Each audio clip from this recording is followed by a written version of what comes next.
Brasil, janeiro de 2005.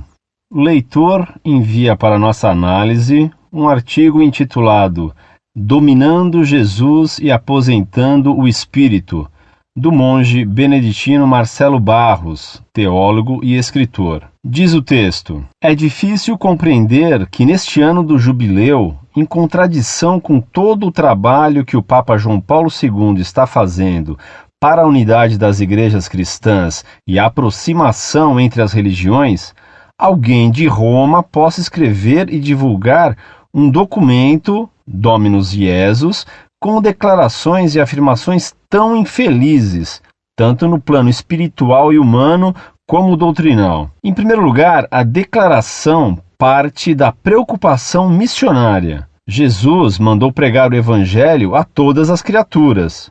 O cardeal interpreta que isso significa anunciar ao mundo inteiro, mesmo as pessoas de outras religiões, as verdades que Jesus veio ao mundo nos ensinar. Para isso, fundou pessoalmente a Igreja Católica Romana. Esta cumpre sua missão, não dialogando com o que há de verdade em todas as religiões do mundo, mas anunciando a todos os dogmas que professa: Deus uno e trino e Jesus Cristo como Filho único de Deus. Quem não conhece os evangelhos e lê este documento, fica com a impressão de que Jesus Cristo é um professor de catecismo, que veio nos ensinar uma doutrina sobre Deus, e agora o cardeal Ratzinger vem a público para dizer que nós não passamos no exame da fé, escrito ou oral. Em segundo lugar, esta declaração da Cúria Romana revela um intento de corrigir o caminho que hoje o Papa e as igrejas percorrem. O Papa tem pedido perdão por erros da igreja ou de seus filhos. O documento frisa que a igreja sempre foi fiel e perfeita no testemunho do evangelho. Não há de que pedir perdão. Teólogos e o próprio Papa dizem que o Espírito de Deus atua em todas as religiões e não só no cristianismo. Esta declaração ensina que não é bem assim. Deus é católico romano. Embora tenha dado alguns sinais de presença em outras religiões, fez isso só para que as pessoas o descubram e entrem na Igreja Católica Romana. Quem segue outra religião está objetivamente em situação de erro e ilusão. Procura o que os católicos já encontraram. Terceiro ponto: o diálogo entre os diferentes caminhos espirituais tem se dado a partir da convicção de que ensina um livro bíblico. O Espírito do Senhor enche a terra inteira e, como contém todo o universo, conhece cada palavra humana e está presente em todas as culturas. A declaração de Ratzinger frisa de modo tão absoluto o caráter pleno e definitivo da revelação de Jesus Cristo que dá a impressão de aposentar o Espírito Santo. Quando fala do Espírito, é para dizer que está contido nas verdades que a Igreja ensina, a partir do aparato linguístico da sua cultura. Dá mais importância à expressão cultural da fé do que à própria fé, como atitude de vida e adesão a Deus. Como se Deus só falasse latim e só compreendesse quem estudasse a teologia romana. Em quarto lugar, o texto alude à famosa diferença entre fé e religião, ou, como o texto diz, crenças. A fé teologal é adesão à revelação de Deus, graça que vem do alto para nós. A crença em uma religião é caminho humano de busca do divino. O autor classifica a igreja como expressão pura e direta dessa fé revelada diretamente por Deus, enquanto as outras religiões seriam buscas humanas que Deus não revelou. Ele pretende decidir dentro de quais canais atua a graça e para onde sopra o Espírito de Deus. Isso revela certa dose de megalomania. Nos evangelhos, a fé não é crer que Deus é uma, 3 ou mesmo 4 pessoas. Jesus diz à mulher cananeia ou ao centurião romano: a tua fé te salvou. Qual o conteúdo da fé dessas pessoas? Simplesmente que poderiam ser curadas? Comparado com o conceito de fé subjacente no documento romano, o que Jesus qualifica como fé é, ao mesmo tempo, mais simples e pluralista. Assume expressões diferentes de acordo com as pessoas e situações. Jesus acolhe a fé de Pedro, que diz: "Tu és o Filho de Deus", e também a da mulher hemorroíça, que nossos teólogos liquidariam como superstição. "Se eu tocar ao menos a franja do seu manto, ficarei curada." Com todas as variações, a fé tem em comum a confiança e o abandono da pessoa ao amor incondicional de Deus, qualquer que seja a religião, cultura, experiência humana em que se manifeste. Meu caro Salve Maria, você me manda este artigo virulento e furiosamente herético do monge Marcelo Ramos, evidentemente querendo que eu comente. A declaração Dominus Jesus tem provocado muita revolta nos modernistas.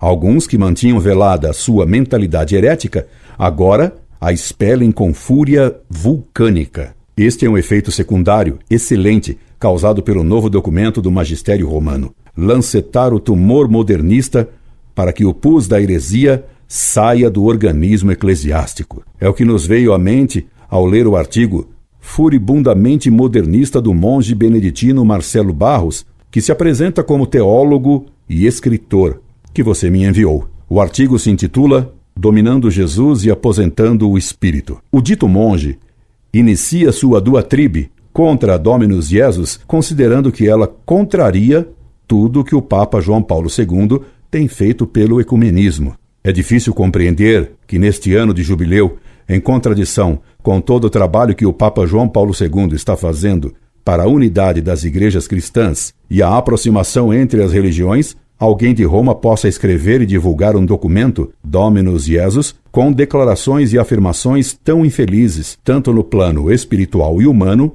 como doutrinal, e salientando que há contradição entre o que está definido na declaração citada e o que tem feito o Papa. O monge acrescenta: esta declaração da Cúria Romana revela o intento de corrigir o caminho que hoje o Papa e as igrejas percorrem. O Papa tem pedido perdão por erros da igreja ou de seus filhos. E note, meu caro, que o articulista diz que a Dominus Jesus não é documento proveniente do Papa, mas sim da Cúria Romana. Estaria o articulista insinuando que ela foi feita sem a autorização ou concordância do Sumo Pontífice? Se ele insinua isto, e outros também têm insinuado que o Papa doente está dominado pela Cúria, a insinuação é bem grave. Depois disso, o monge beneditino diz: a declaração parte da preocupação missionária. Jesus mandou pregar o Evangelho a todas as criaturas. O cardeal interpreta que isso significa anunciar ao mundo inteiro, mesmo as pessoas de outras religiões, as verdades que Jesus veio ao mundo nos ensinar. Para isso, fundou pessoalmente a Igreja Católica Romana. Isso deixa claro que o autor não crê que Cristo tenha fundado a Igreja Católica e nem que ordenou que ela evangelizasse todos os povos. Será que esse monge, que se diz teólogo, esqueceu que no Evangelho está dito: ide e ensinai a todas as gentes, batizando-as em nome do Pai, e do Filho, e do Espírito Santo? Seu modernismo fica patente ao considerar que a Igreja deve dialogar com as falsas religiões para receber delas verdades que ela não tem, mas que são possuídas pelas seitas. Vê-se bem quanto foi necessária a Dominus Jesus por definir como verdade de fé que a revelação de Cristo foi única, plena e completa. Contra essa verdade de fé se opõe o teólogo Barros dizendo: a declaração de Ratzinger frisa de modo tão absoluto o caráter pleno e definitivo da revelação de Jesus Cristo, que dá a impressão de aposentar o Espírito Santo. Atrevida e escandalosamente, o monge assina o seguinte absurdo: quem não conhece os evangelhos e lê este documento fica com a impressão de que Jesus Cristo é um professor de catecismo que veio nos ensinar uma doutrina sobre Deus, e agora o cardeal Ratzinger vem a público para dizer que nós não passamos no exame da fé, escrito ou oral. Pois com esse artigo, Marcelo Ramos não passou mesmo no exame escrito. O artigo do monge herege merece nota 0, pois revela um desejo de deturpar o que está expressamente dito por nosso Senhor Jesus Cristo no Evangelho. Não bastando tudo isto, o autor faz uma ironia blasfema e herética. Esta declaração ensina que não é bem assim. Deus é católico romano. E mais além, como se Deus só falasse latim e só compreendesse quem estudasse a teologia romana. Pois é Marcelo Ramos que não parece ser católico romano, apesar de se apresentar como monge beneditino e como teólogo. Ele é modernista, pois esse monge modernista, que se apresenta como teólogo, deveria saber que a Igreja é o corpo místico de Cristo e que não é possível fazer separação entre eles. Por isso, a Dominus Jesus define que a Igreja de Cristo é a Igreja Católica. Prosseguindo em sua insinuação de que a Dominus Jesus não tem o aval do Papa e não expressa o que João Paulo pensa, diz Marcelo Barros: o autor classifica a Igreja como expressão pura e direta desta fé, revelada diretamente por Deus, enquanto as outras religiões seriam buscas humanas que Deus não revelou. Ele pretende decidir dentro de que canais atua a graça e para onde sopra o Espírito de Deus. Isso revela certa dose de megalomania. Escrevendo isso, o autor atribui megalomania à própria Igreja, que é, e se afirma, aquela que Cristo estabeleceu para guardar o depósito da revelação, que já foi encerrada, e que tem a incumbência dada por Cristo de administrar os sacramentos, que nos trazem a graça. Isso não é megalomania, é dogma, e quem não o aceita não é católico. Para o articulista, a fé não é a virtude que nos faz crer em Deus e em tudo o que Ele nos revelou. Fé que só pode existir na Igreja verdadeira. Mas fé existiria em qualquer que seja a religião, cultura, experiência humana em que se manifeste. Como você bem vê, meu caro, a Dominus Jesus fez o inimigo oculto se desvelar, mostrando sua verdadeira face, a do modernismo. Incorde Jesus Semper, Orlando Fedeli.